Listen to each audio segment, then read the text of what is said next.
আল্লাহ কোরআনের সূরা ইয়াসিনের মধ্যে বলছেন আল-ইয়াওমা নাখতিমু আলা আফওয়াহিহিম ওয়া তুকাল্লিমুনা আইদিহিম। সেই দিন আল্লাহ তাআলা বলে, যেদিন আমি বিচারের মাঠ কায়েম করব, হাসরের মাঠ কায়েম করব, অপরাধীরা বাঁচতে পারবে না।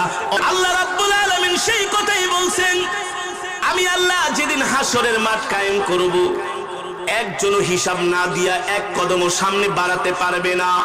আল-ইয়াওমা নাখতিমু আলা আফওয়াহিহিম ওয়া তুকাল্লিমুনা আইদিহিম ওয়া তাশহাদু আরজুলুহুম বিমা কানু ইয়াকসিবুন। ও বাবা, আমার কথা না, আল্লাহ কোরআনের সূরা ইয়াসিনের মধ্যে বলছেন আল-ইয়াওমা নাখতিমু আলা আফওয়াহিহিম ওয়া তুকাল্লিমুনা আইদিহিম। সেই দিন আল্লাহ তাআলা বলে, যেদিন আমি বিচারের মাঠ কায়েম করব, হাসরের মাঠ কায়েম করব, অপরাধীরা বাঁচতে পারবে না, অপরাধীরা বাঁচতে পারবে না। সেই দিন আল্লাহর সামনে তাদের হাত তাদের